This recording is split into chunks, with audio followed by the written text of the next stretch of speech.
Now I'm pleased to introduce our keynote speaker, Mr. Tom M. Conley, President and CEO of the Conley Group, Inc., headquartered in Des Moines, Iowa. The Conley Group, Inc. provides a highly qualified security services to include uniform and plainclothes and a full range of investigative and legal support services. Mr. Conley has earned 3 degrees from Upper Iowa University, a Bachelor of Science in Business Management, a Bachelor of Arts in Psychology, and a Master's in Business Leadership with an emphasis in quality management. He's also taught more than 100 college classes while serving as an adjunct professor. Mr. Conley is also a graduate of Executive Security International, a highly regarded executive protection academy where he became a certified protective agent. He's also a certified emergency medical technician, has earned a bona fide black belt in karate, and is a certified expert with a handgun and rifle.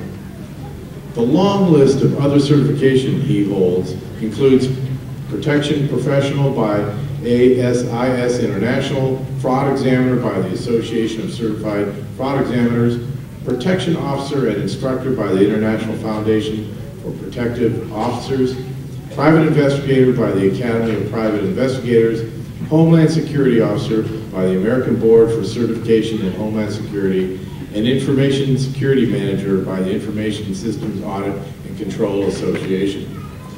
Additionally, Mr. Conley is an author and frequent contributor to professional publications, a former civilian police captain, and senior commissioned officer in the United States Navy Reserve, where he currently holds the rank of commander. During his career of service with the United States Navy, he served in a number of law enforcement, criminal investigation, and information security leadership positions, as well as serving as the commanding officer of an active duty destroyer squadron detachment. He is the recipient of more than 40 military medals and awards, including 10 personal decorations, and is a Navy Master Training Specialist, a certified counterterrorism instructor by the United States Department of Defense, and is a terrorism subject matter expert. His stories of success in the face of some of the most difficult circumstances imaginable will both challenge and inspire you. Ladies and gentlemen, please join me in welcoming Mr. Tom Conley.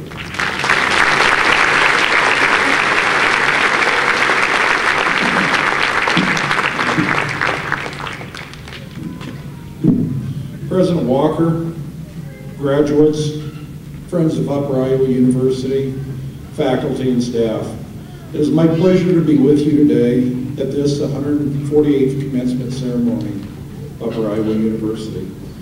Special congratulations to you, the class of 2010. It's truly an honor to stand before you today as graduates. To be sure, this day is all about you.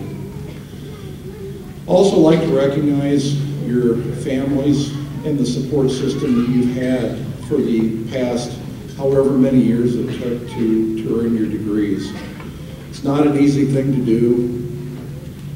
As Dr. Walker alluded to, I've been through 3 degree programs, some call that accomplished, some a slow learner.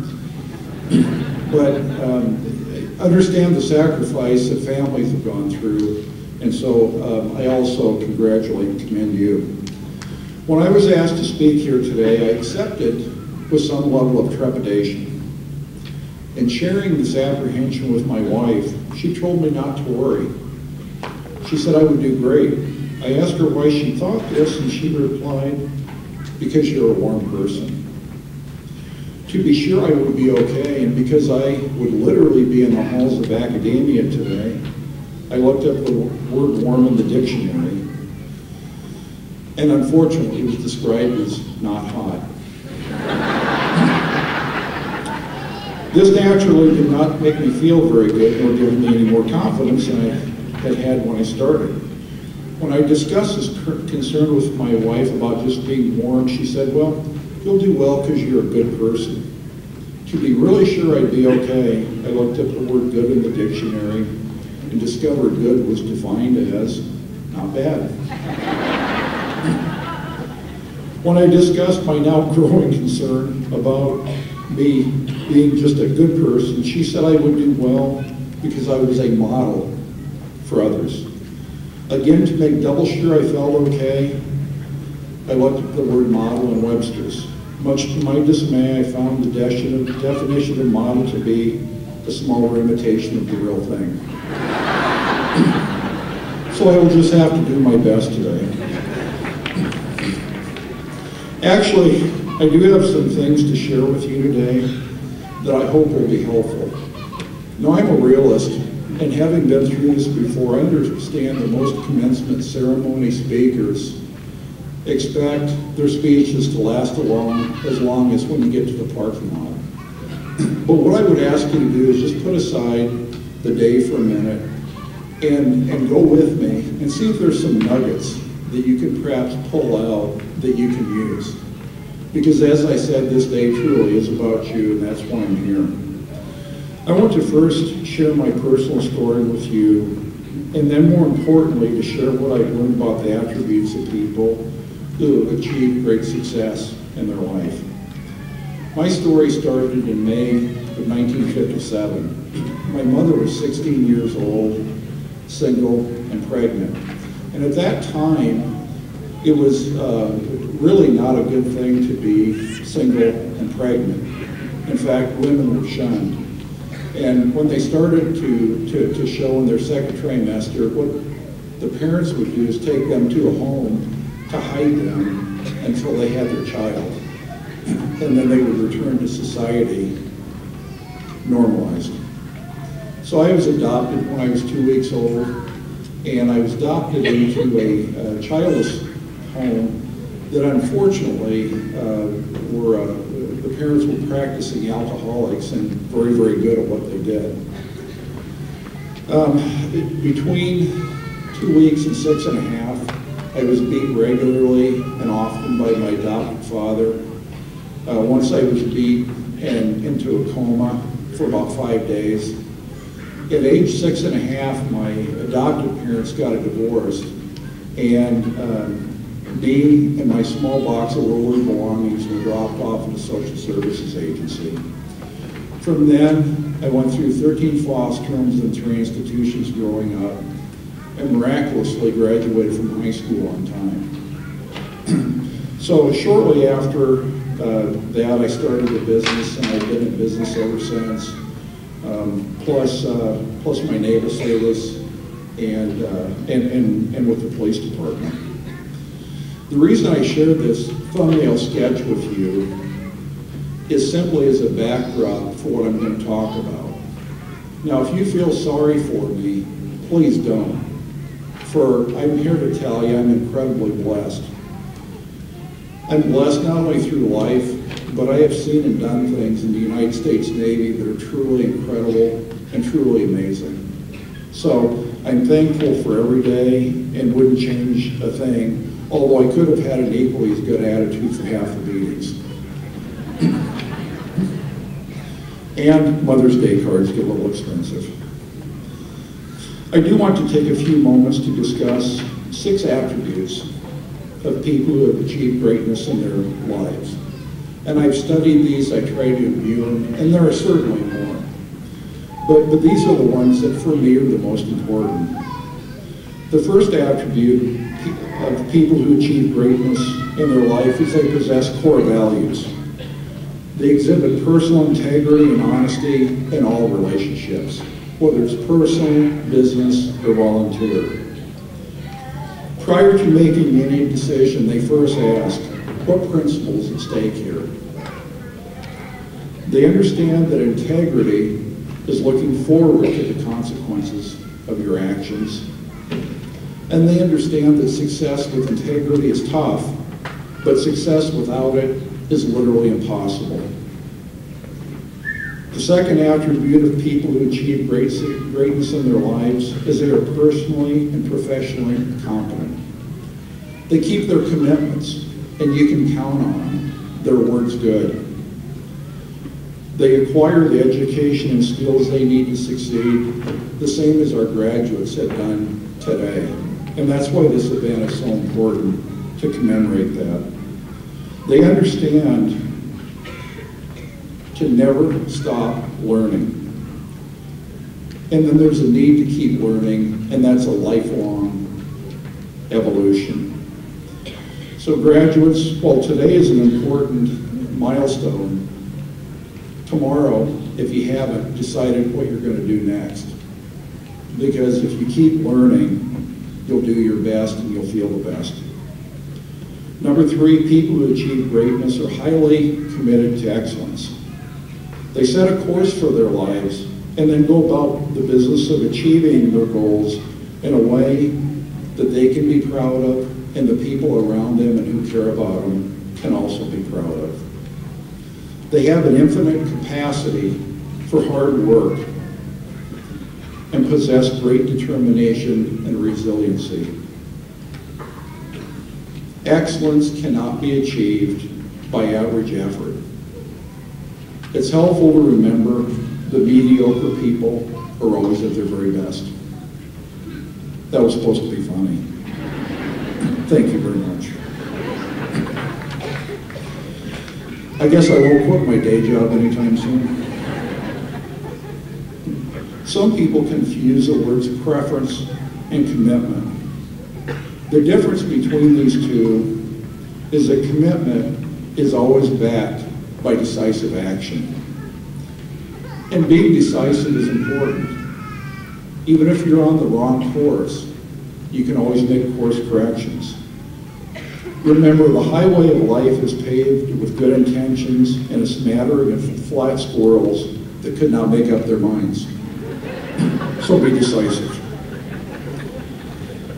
People who achieve greatness in their life are flexible, adaptable, and capitalize on opportunities. I want to just take a minute and tell you about a guy named Ed. Ed was a guy who was a bit down on his luck, didn't have a job, didn't have any money. He was walking by the road and walking down the road and got in front of this Baptist church. Now, to my Baptist friends out there, I'm not picking on you, just for the record. But he goes into this Baptist church, looks up the pastor, and he asks the pastor for a job. Is there anything at the church that I can do to earn some money? And the pastor says, well, what can you do? And he said, I'm really good at maintenance, I'm really good at cleaning.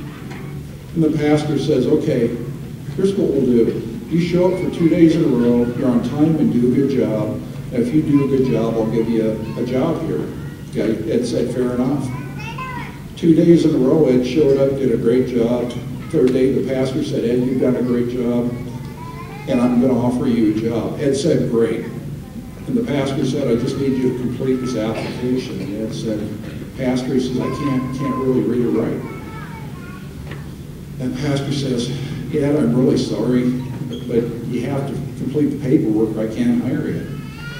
So he sent Ed down the road and gave him a big sack of apples for his work. Well, Ed wasn't feeling the best, as you can imagine. But as Ed was standing on a street corner, somebody stopped and asked him if those apples were for sale. And he said, well, yeah, they are. See, Ed understood the concept of capitalizing on opportunities. So he sold the apples, went to the store, bought more, sold some more. And in the next few months, Ed, the guy who couldn't get a job at the church, had fruit stands and vegetable stands all over the city. So finally he decided, since he had a lot of cash, that he'd better go to the bank and open an account. So he did. He had almost $1 million in cash. So Ed goes into the bank, talks to the bank manager, tells him what he wants to do.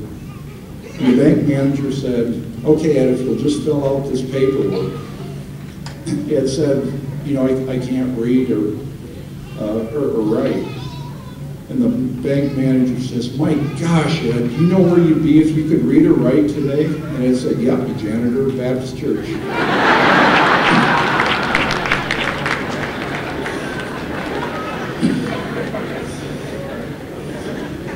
Number 5, one of the most predominant attributes of people who achieve greatness in their life is their attitude. They live life with positive expectations, and they understand how to use those positive expectations. They are highly committed to what they do, and in fact, they are infectiously enthusiastic. They are ready at all times to embrace change and to be flexible. It helps to remember that change is inevitable except from a vending machine. They are excited about life and live life to the fullest. They don't just endure it. They know there's a price for success. They understand sacrifice, and they don't believe in instant gratification. They have a thirst for competition and are able to learn from their successes as well as their failures. In fact, they understand that mistakes are often a good measure of effort. And of course, those who don't do much never make many mistakes. They are positive in everything they do and truly believe that miracles can happen to them. And that belief is powerful. At the end of the day, it is your and my attitude, outlook, and perception that determines how an event will or will not affect you. That's why I'm probably here today and not in jail, like so many people who I grew up with. It's how you interpret events.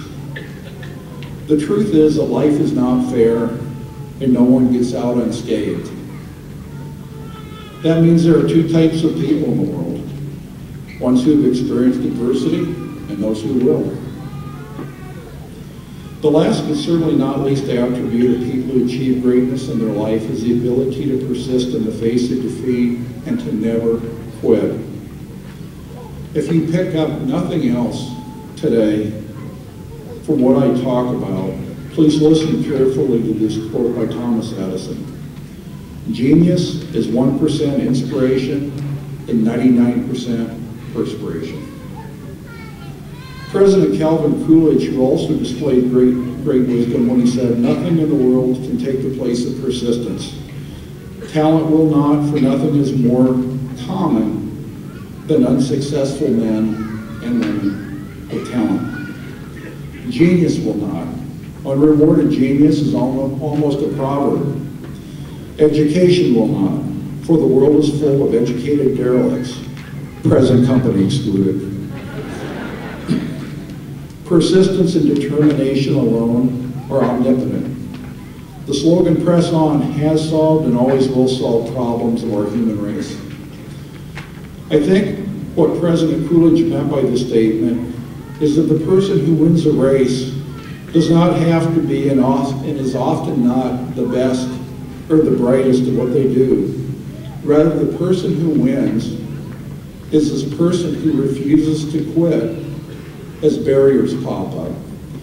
They go over, through, under, or around those barriers. And it is truly that simple. In closing, I want to again congratulate you, the class of 2010, for allowing me to share with you today. And to each of you for reaching this true milestone in your life and in your career.